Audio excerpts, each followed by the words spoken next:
My name is Clara, and I live in a small town where life is very quiet. People know each other here, and most of them never leave the town. I work in a little flower shop on the corner of the street. Every day, I water the flowers, help customers, and clean the windows. My life is simple, but there is something inside me that always feels empty. I often think about the world outside my town.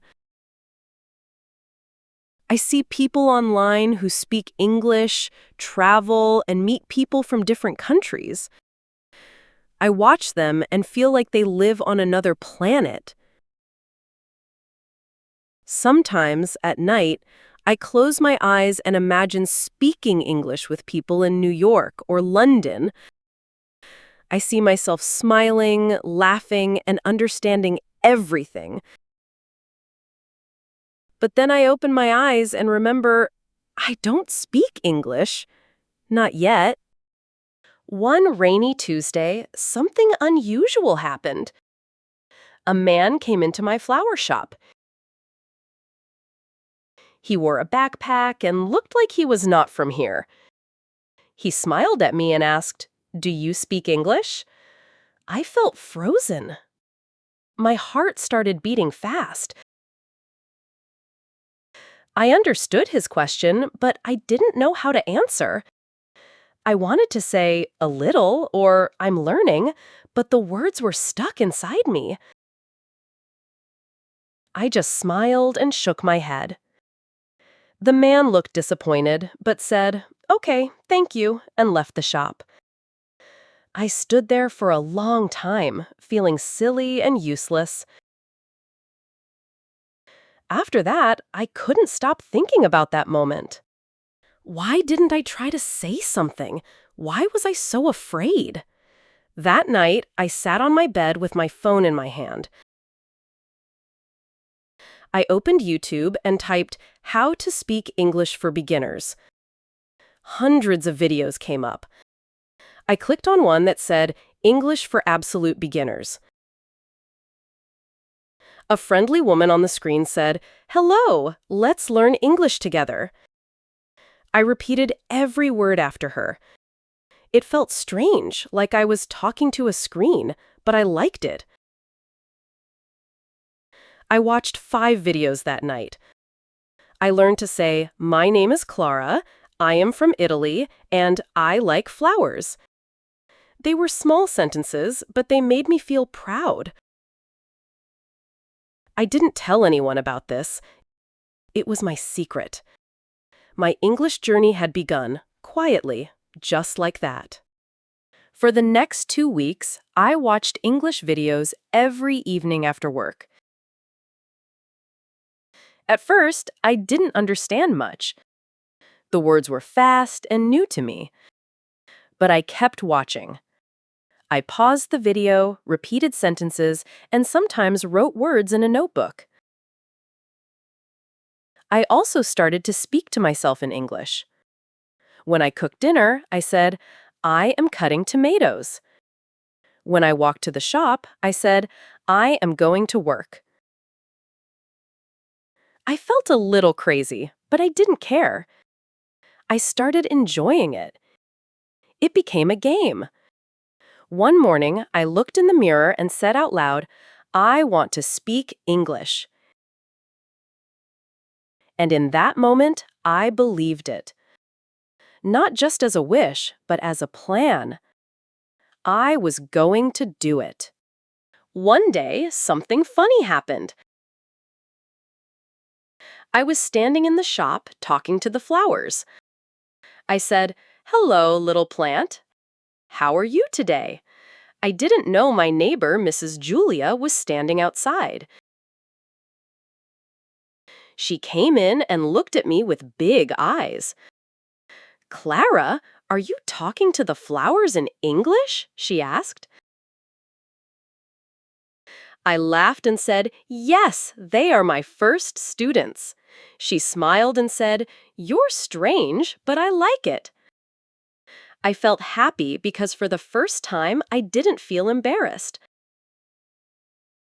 I knew my English was still not good, but I wasn't afraid anymore. I was speaking, and that was the most important part.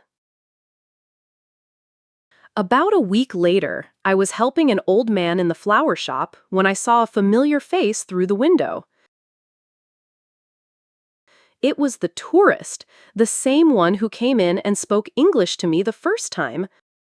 My heart jumped. He stepped inside and looked around.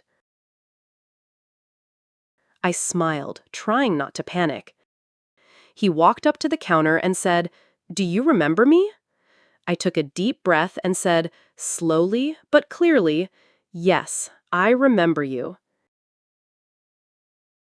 His eyes lit up.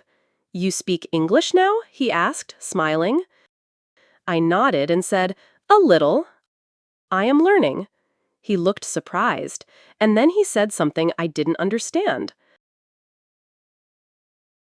I froze again, but then I said, "Sorry, can you speak slowly?" He smiled wider and said, "Of course." That moment felt like magic.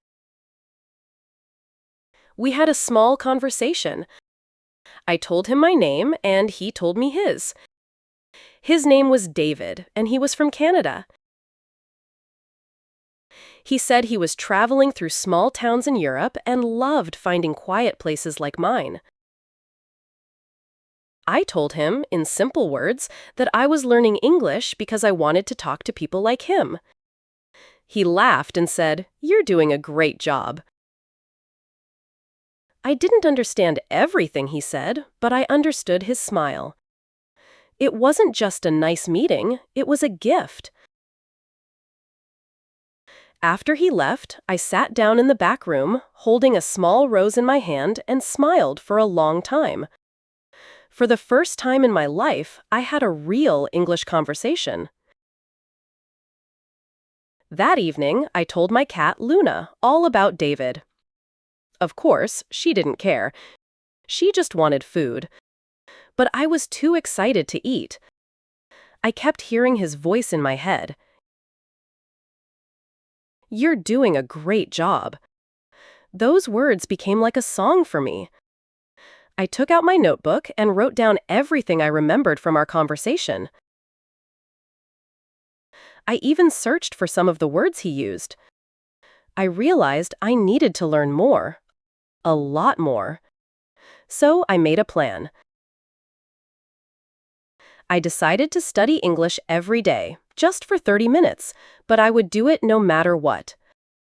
I wanted to be ready for the next time I met someone like David. Or maybe even David again. Over the next month, my life changed in small but powerful ways.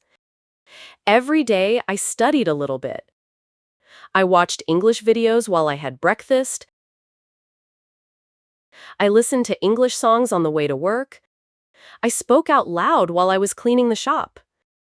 Sometimes customers looked at me like I was strange, but I didn't stop.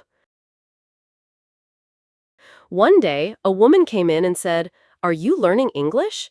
I said, "Yes." She told me her daughter taught English online and could help me. That evening, I met her daughter, Anna, over video chat. She was kind and patient. She spoke slowly and smiled often. It was the first time I had a real English lesson with a teacher. Anna became my teacher, and I became her most excited student. Every week, we had one lesson together. She taught me new words and helped me fix my mistakes. I asked a lot of questions, and she never made me feel silly. I still watched my videos and talked to my plants, but now I had someone who guided me. One day during class, I said a full sentence without stopping or thinking. Anna clapped her hands and said, "Clara, that was perfect."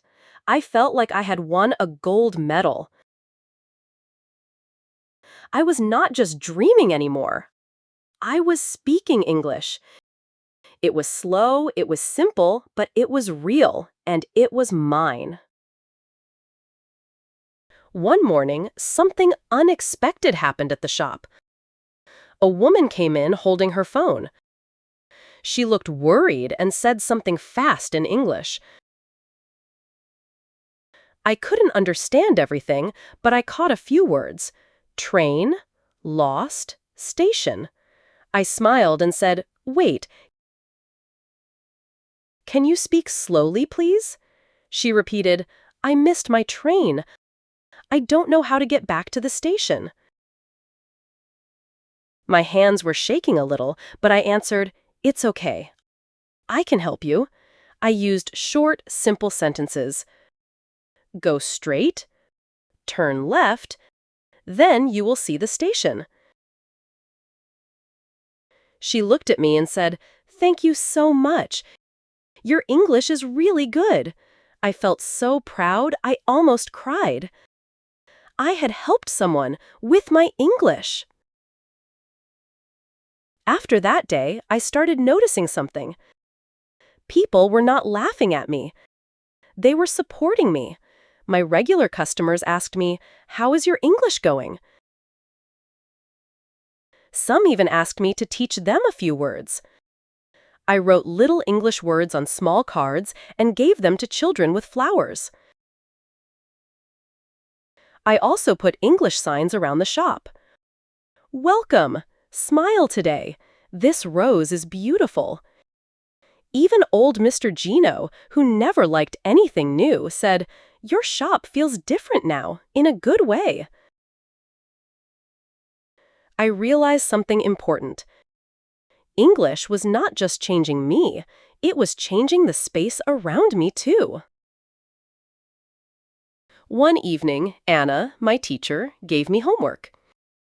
She said, "Clara, write a short story in English. Make it personal." I didn't know where to start. What story could I tell? I sat at my kitchen table with a cup of tea and stared at the blank page. Then I smiled. I would write my story, how I started learning English.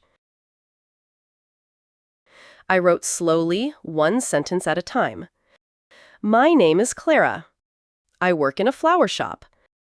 I want to speak English. At first, I was afraid. I wrote about David, the tourist. I wrote about Anna.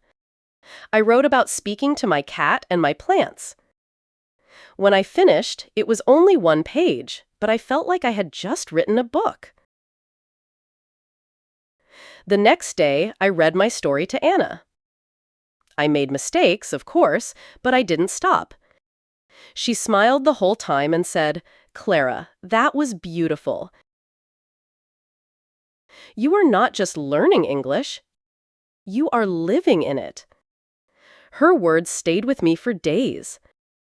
I thought about how different my life had become. Before, I was afraid to open my mouth. Now, I was writing stories, talking to people, and helping tourists. English was still hard sometimes. Some days I felt stuck. Some words were difficult to remember.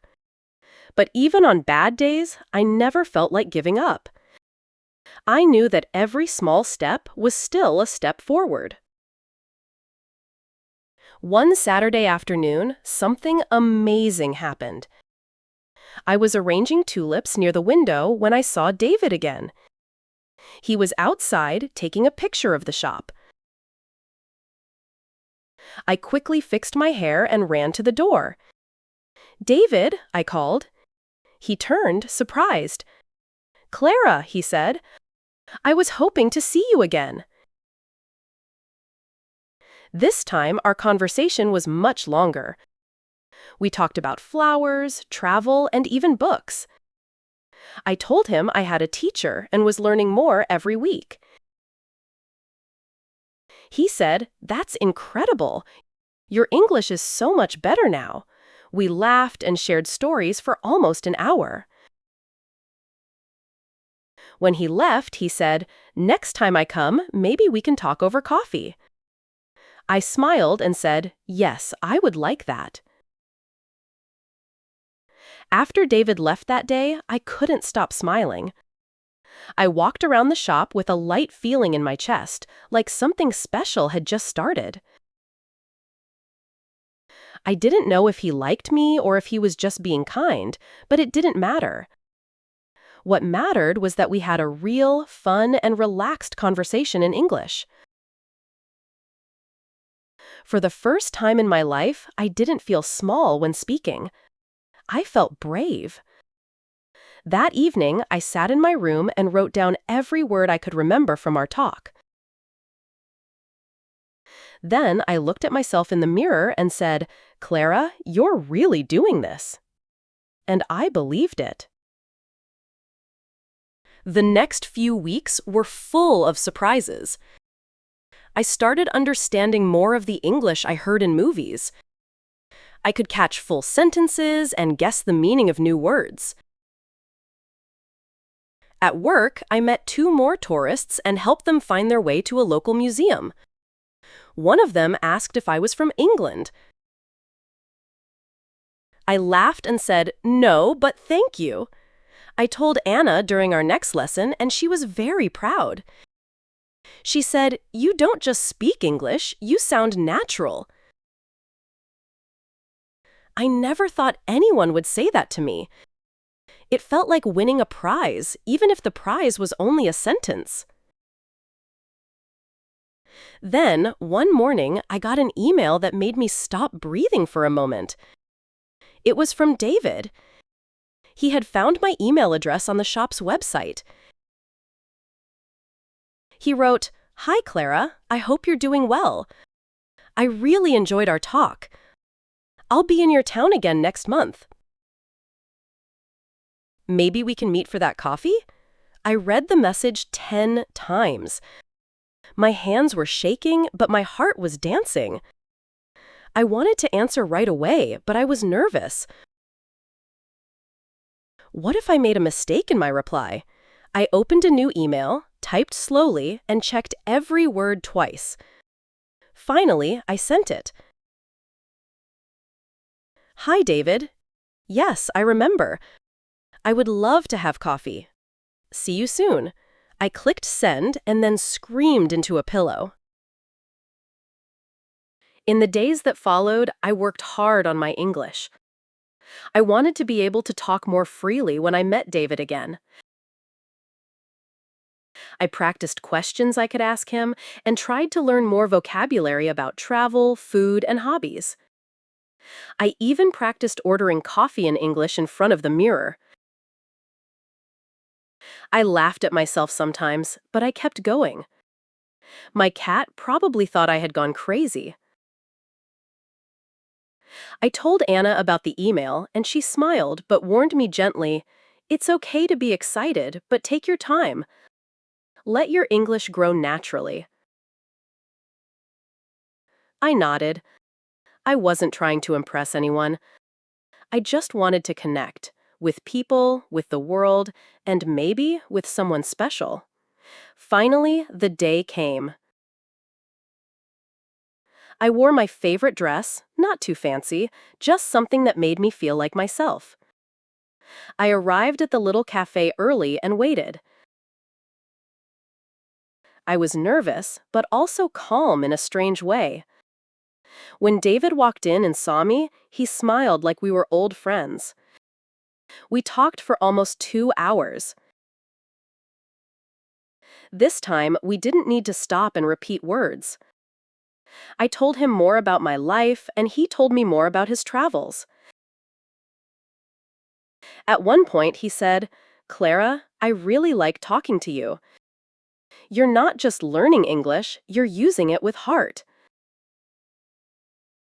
That was the moment I realized something. I didn't just want to speak English. I wanted to use it to live a bigger, more open life. After the day at the cafe, David and I started to talk even more, but this time we were not meeting in person. We sent messages to each other on the internet almost every day, and it quickly became part of my routine. He always wrote to me in simple English, and I could understand most of what he said, which made me feel very proud. Sometimes I made mistakes in my replies, but I didn't feel embarrassed anymore because he was always kind and never corrected me in a rude way. I started to feel something new inside me. I wasn't only learning English to speak better, I was learning because I wanted to stay connected with people like David. English started to feel like a friend, not a problem.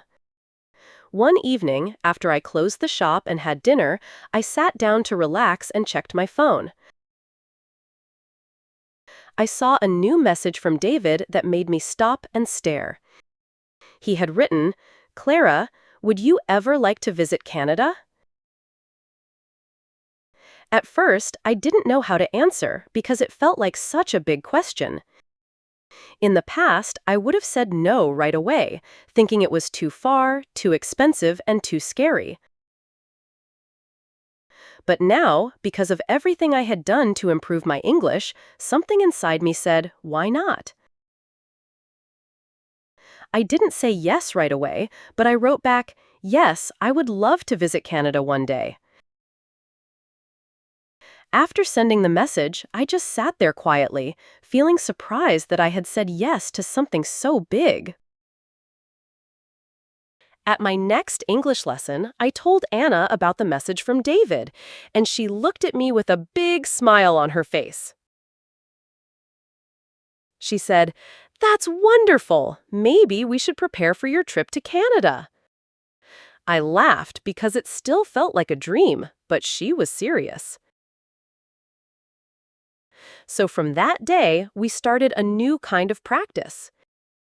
In our lessons, we talked about airports, asking for help in a hotel, finding your way in a new city, and ordering food at a restaurant.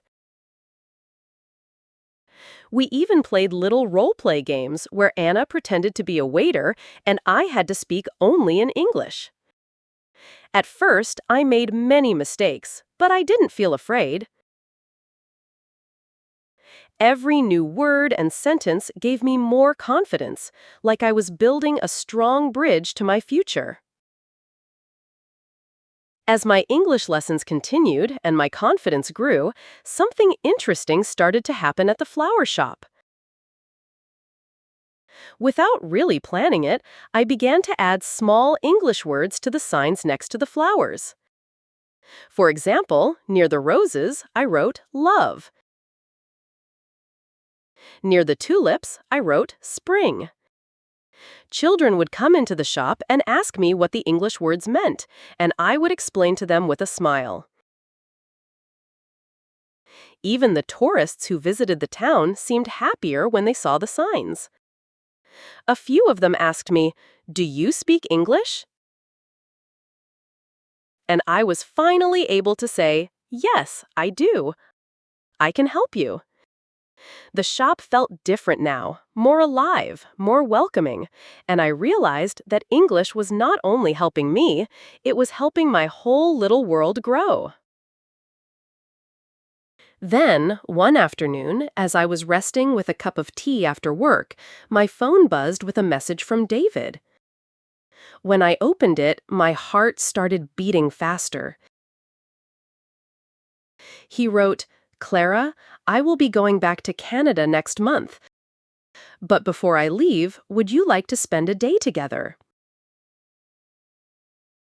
I read his words again and again, feeling a mix of surprise and happiness.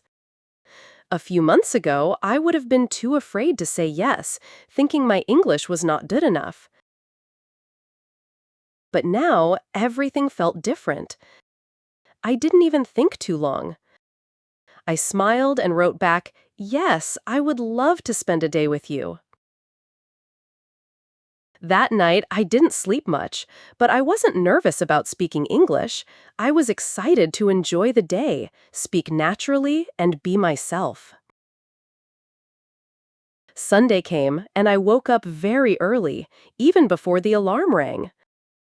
I felt a little nervous, but I was also very excited. I chose my favorite blue dress and brushed my hair carefully. I looked in the mirror and said to myself in English, "You can do this. Just be yourself." I arrived at the park where David and I planned to meet, and when I saw him waiting near the fountain, he smiled and waved. I walked over and we started talking right away. I noticed something amazing. My words were coming out more naturally than ever before.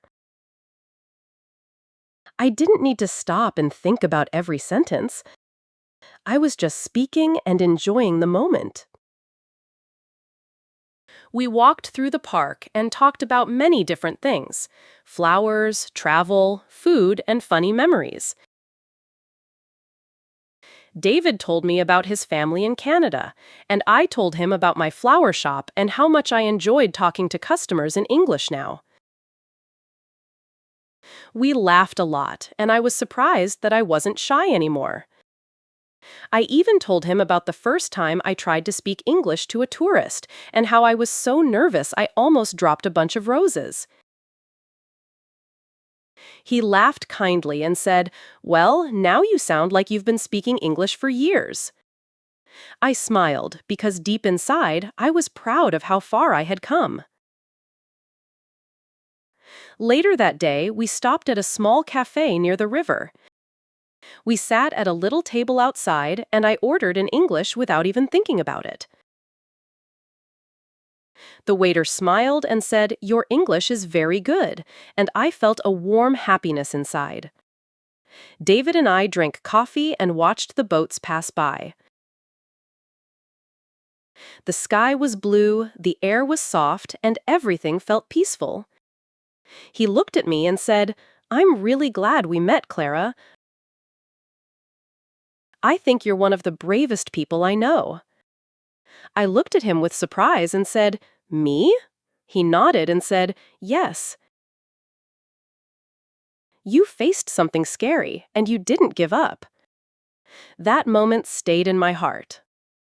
As the sun started to go down, we walked back toward the center of town.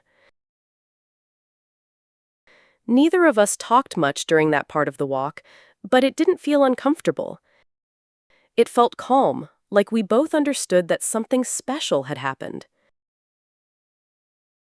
At the train station, David turned to me and said, "Clara, I hope we can stay in touch. Maybe one day you really will come to Canada." I smiled and said, "I think so too. And if I come, I'll be ready. I'll speak English with everyone." We hugged goodbye, and I watched as he walked toward the platform. I didn't feel sad. I felt full of new feelings, new hope, and a new version of myself. When I got home that night, I sat down at my small kitchen table with a notebook and a pen. I wrote at the top of the page,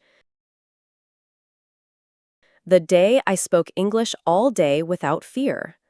I started writing about everything: what we said, what we did, how I felt, and what I had learned. It wasn't just about David. It was about me. I had changed. I was no longer the woman who stayed quiet and avoided conversation. I was someone who could speak, laugh, and connect. And even though I still made mistakes, I didn't let them stop me anymore. I looked at the last sentence I wrote in my notebook. This is not the end of my story. This is just the beginning. The next morning, I woke up feeling a quiet joy that I couldn't quite explain, like something inside me had changed during that beautiful day with David. I went to the flower shop as usual, but everything felt a little different, like the world had become a little wider and more colorful.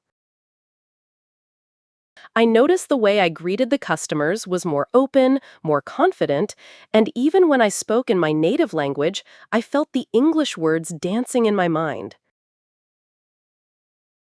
I realized that English wasn't just something I practiced anymore.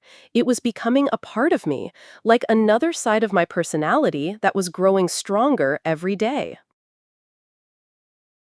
A few days later, while I was watering the flowers near the shop's entrance, an older couple came in, holding a small map and looking confused.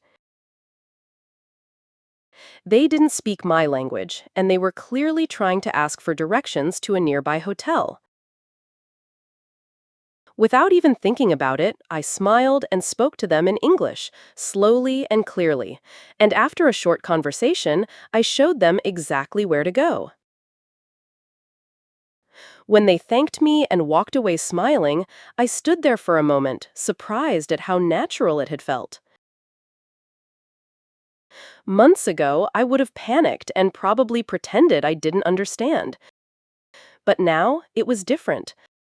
I wasn't afraid anymore. I was becoming someone who could help, someone who could connect with people from anywhere in the world. That evening, I sat at my desk with my notebook open, thinking about all the little moments that had added up to this big change inside me. I wrote down something Anna had told me long ago, something I hadn't fully understood at the time. Language is not just grammar and words, it's courage, practice, and patience. As I looked at those words on the page, I finally understood what she meant. I had spent so many years thinking I was too shy or too slow to speak English, but the truth was, I had just been too afraid of making mistakes. Now, I saw that mistakes were not my enemy, they were my teachers. Every mistake had helped me get better, and every time I kept going, I became stronger. One night, David sent me a picture of a snowy mountain near his home in Canada. He wrote, "This is where I go hiking sometimes. If you ever visit, I'll take you there." I looked at the picture for a long time.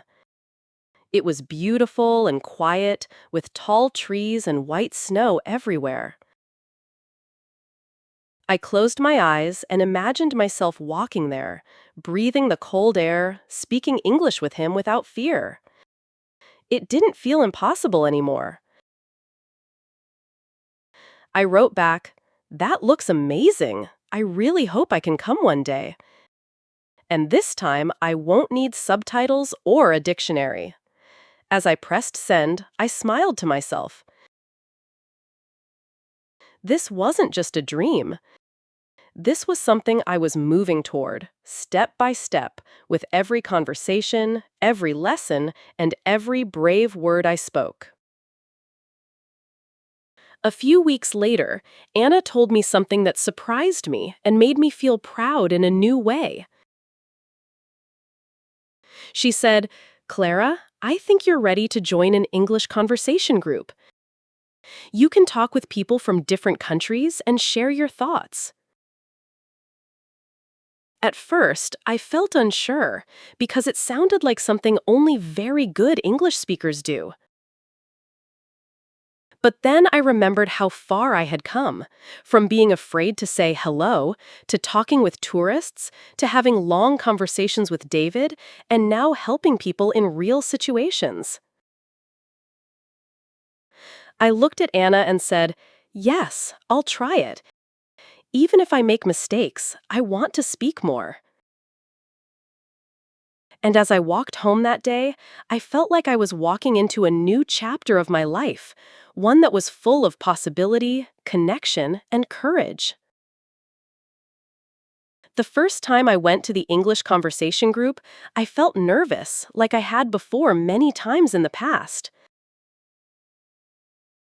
The room was full of people from different countries, all sitting in small circles and talking happily. I found a chair and sat down quietly, trying to listen carefully. At first, I didn't say much because I was afraid of making mistakes. But then someone smiled at me and asked a simple question about my city. I took a deep breath and answered in English. My voice was not perfect, but people listened kindly and smiled. That moment was very special for me because I realized that it was not important to speak perfectly. What mattered was to try and to connect with others. After that day, I began to attend the group regularly. Every week, I met new friends from different countries, and we shared stories about our lives, our cultures, and our dreams. Sometimes the conversations were difficult, and sometimes I didn't understand everything, but I never gave up. I asked questions, repeated words, and laughed at myself when I made funny mistakes. Slowly, my English became better, and more importantly, I felt more confident. It was as if the walls around me were falling down, and a new world was opening up where I could be myself and speak without fear. The woman who once stayed silent was now speaking loudly and clearly. One day, Anna told me about a small contest for English learners in our town. It was a speech contest where people could tell a story in English in front of an audience. At first, I was shocked. Speaking in front of many people in English? It sounded impossible.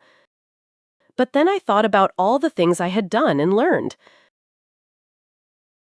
I thought about David and the conversation group and how much courage I had found inside myself. So I decided to enter the contest. I chose a story about my journey learning English, the fears, the mistakes, the small victories, and the big changes. I practiced every day, and Anna helped me prepare. I was still nervous, but I felt ready. The day of the contest arrived, and the room was full of people, all waiting to listen. When it was my turn, I stood in front of the microphone and took a deep breath. I looked at the faces in the audience and started to speak. My voice was clear, and even though I made a few small mistakes, I kept going.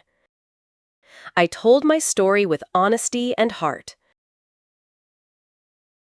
When I finished, the room was silent for a moment, and then people started to clap. I smiled, feeling a happiness I had never felt before. That day, I won a small prize, but the real prize was something much bigger, my own confidence and the knowledge that I could do anything if I believed in myself and kept trying. After the contest, I felt stronger and more sure about my future. English was no longer just a language for me. It was a key to new friendships, new dreams, and new possibilities. I kept studying every day, speaking with people from around the world, and imagining the places I could visit. Sometimes, when I look back at the shy woman who didn't speak a word of English, I feel proud. I have learned that speaking a language is not about being perfect. It is about courage, patience, and the desire to connect. And now I know that my English story is only the beginning of a wonderful adventure that will last a lifetime.